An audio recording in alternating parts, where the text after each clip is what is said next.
We're finally paying off his property.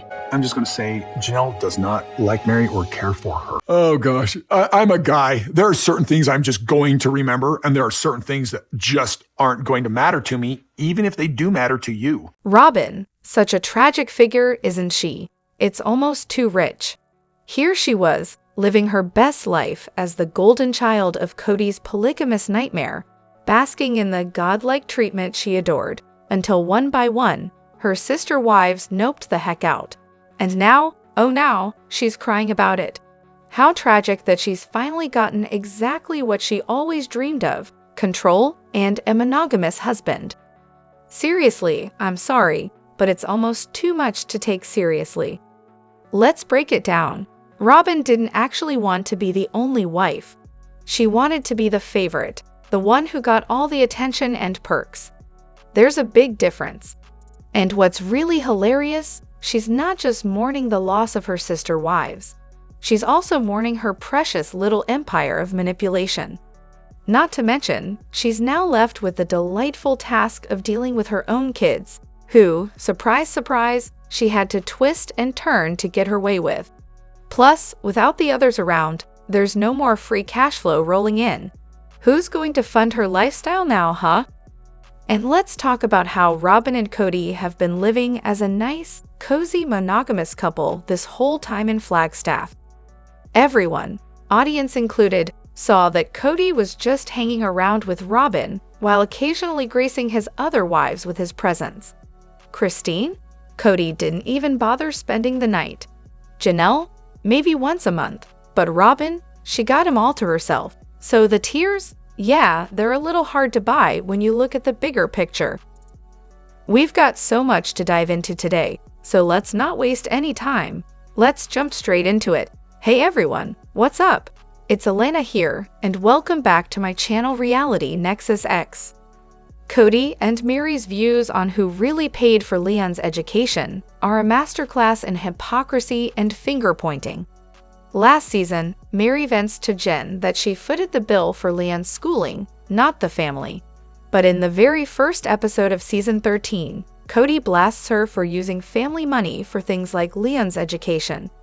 Apparently, it's only a problem when Meri spends the money, not when it's used on the rest of the family's needs. Here's the real kicker. Everyone was totally fine agreeing to chip in for the kids' education until it came time to actually pay. Then it was all, nah, Meri can cover her own kids' expenses. And they weren't exactly subtle about it either. Classy, right? Leon's tuition at Westminster wasn't cheap, around $30,000, $35,000 per year at the time, while Logan's tuition at ULV was a mere $6,000, $7,000 per year. Both probably got scholarships, but let's be real, the difference was still pretty significant. Fair? Yeah, no, there's no way that felt equal to the other kids. And let's not forget, Leon's lived with Meri in both Lehi, her 3-bedroom apartment, and Las Vegas, her 5-bedroom house. Meanwhile, the rest of the kids had to share rooms and make do with less. But hey, Meri's the villain here, right? She jokes in Season 1 about being able to spoil Leon because she has her own money, and Kody smugly notes that Leon's the only one who doesn't ask him for cash.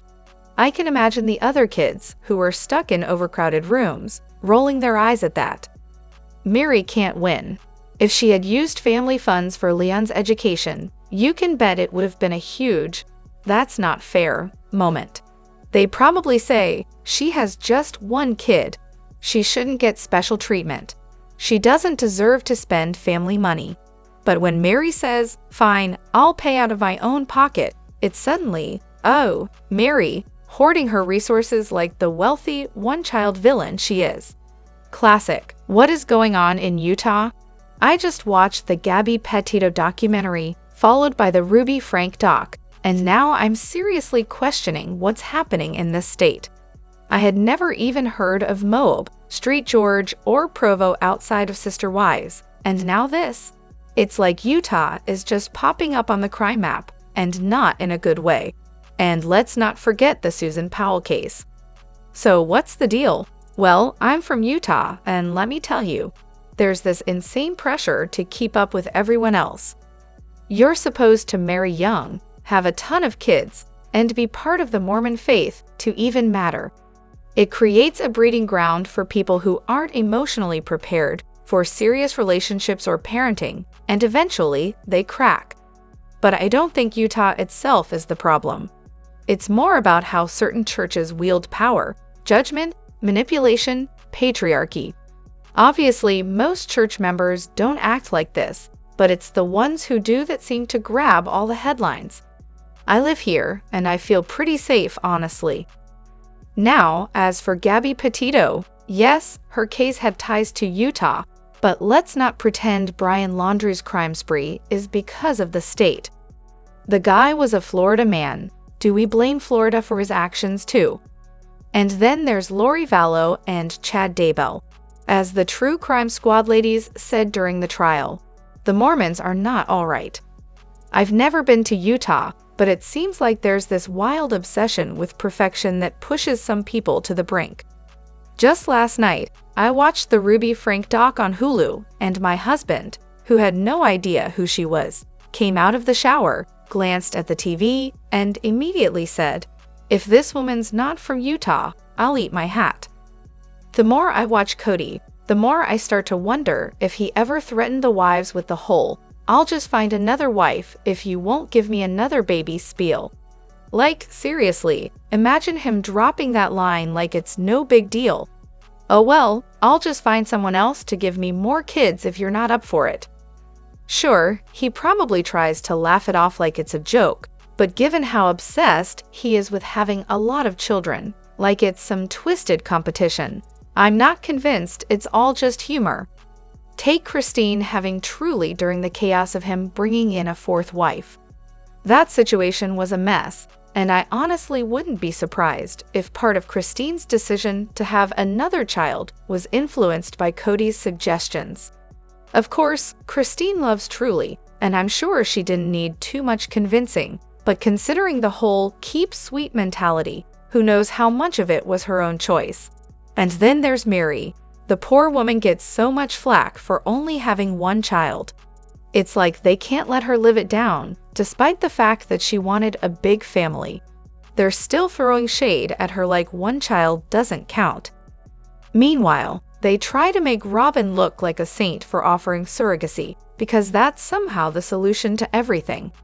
Honestly, Kody's one of those guys who seems to adore babies until they hit, 10 years old? Then he's completely checked out, and poor Truly, she barely seemed to get any attention from him, at least from what I've seen. Have you watched an episode where he's actually present with his kids, or is he just phoning it in like usual? I'm guessing none of the wives ever had a satisfying sex life, except, of course, when it was time to make a baby.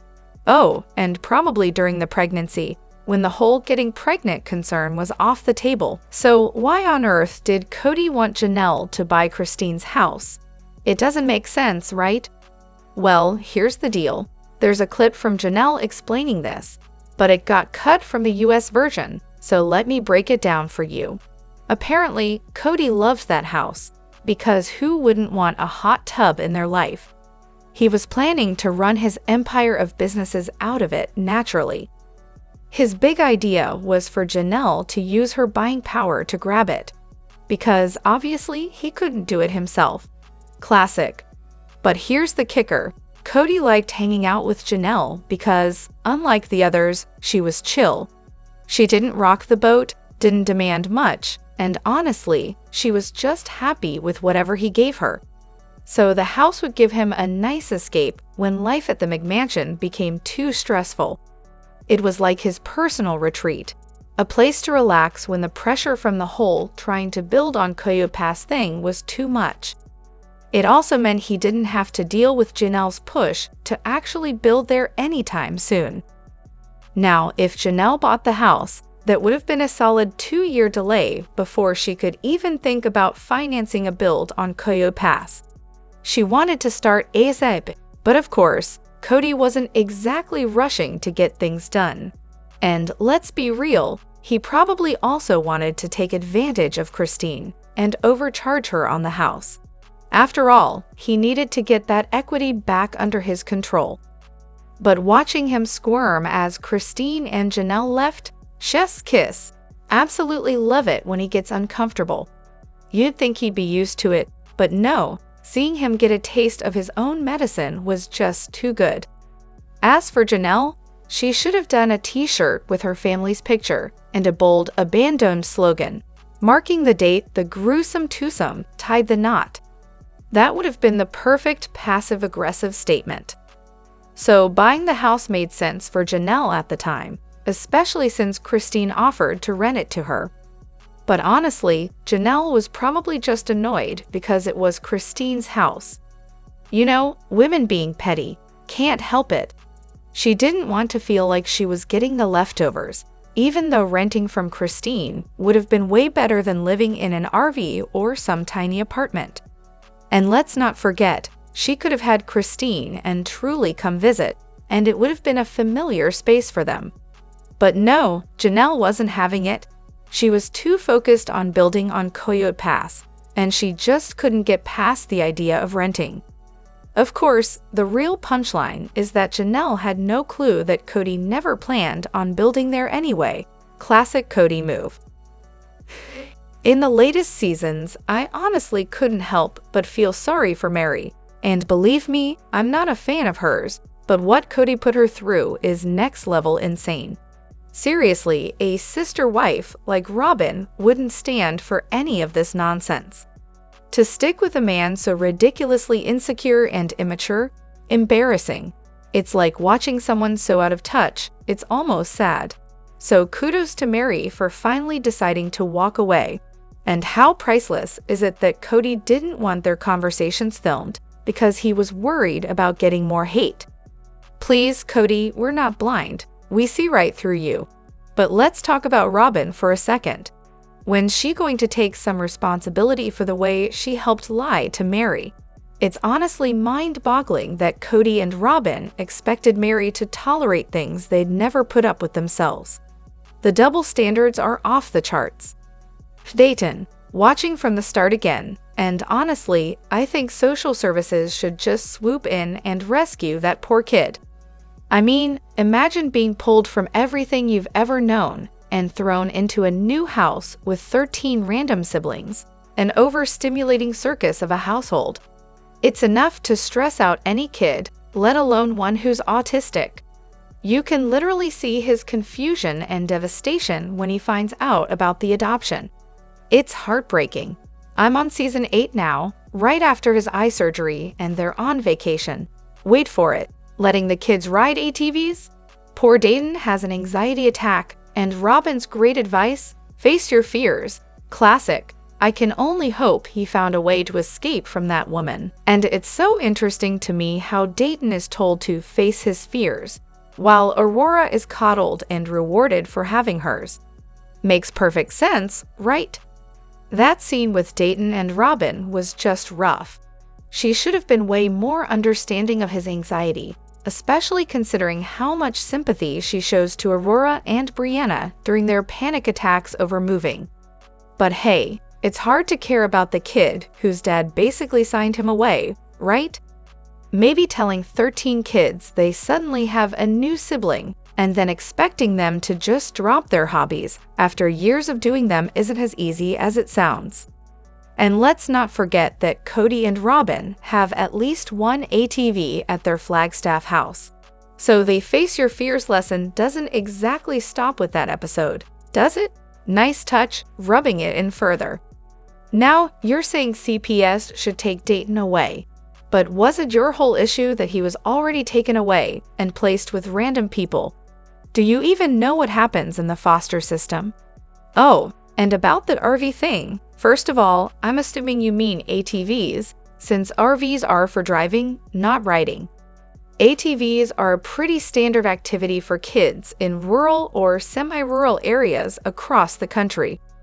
I get it if you're from a city, and it's not something you're familiar with, but where I live, just a few states away, it's huge. Kids and adults alike ride ATVs for fun.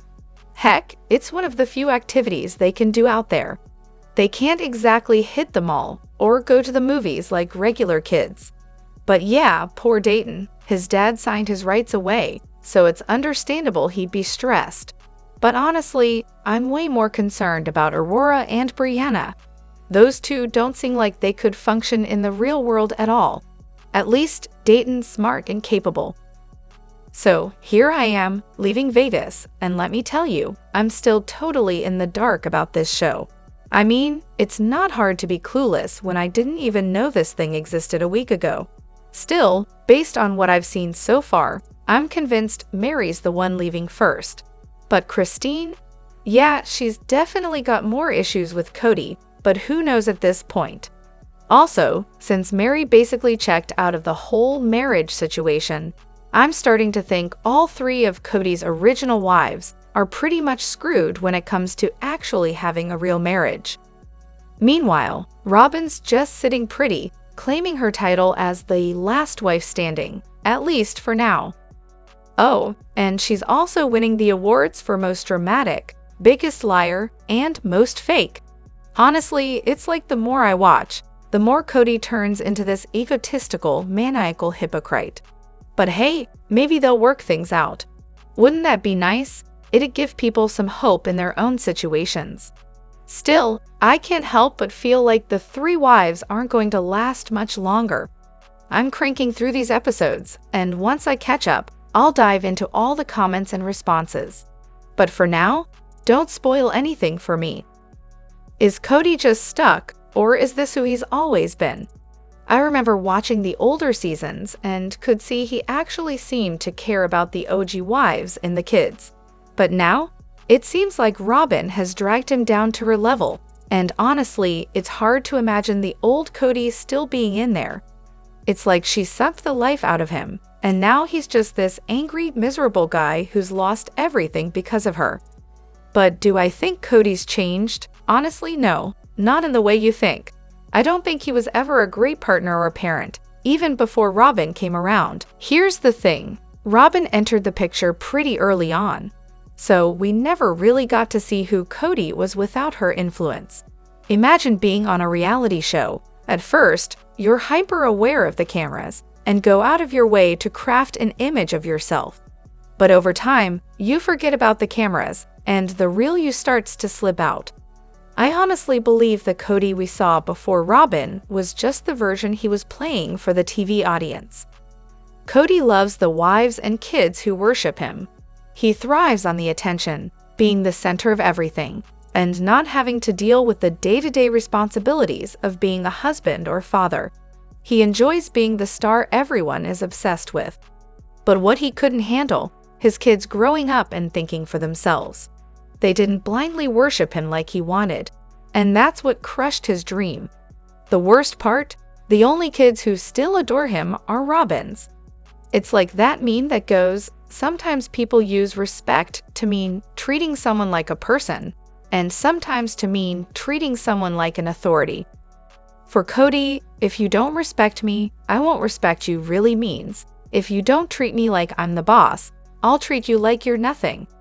And don't even get me started on him leaving the church. Apparently, he did it over something as dumb as cutting his hair. He abandoned the thing that kept the women in line, the religious control and the kids. And once they grew up and started thinking for themselves, they realized he was just a jerk. So yeah, in conclusion, Kody hasn't changed. He's just not getting what he wants anymore. Let me know what you think in the comments. Don't forget to hit that like button and subscribe to my channel. I'll see you in the next video. Take care and much love to you all.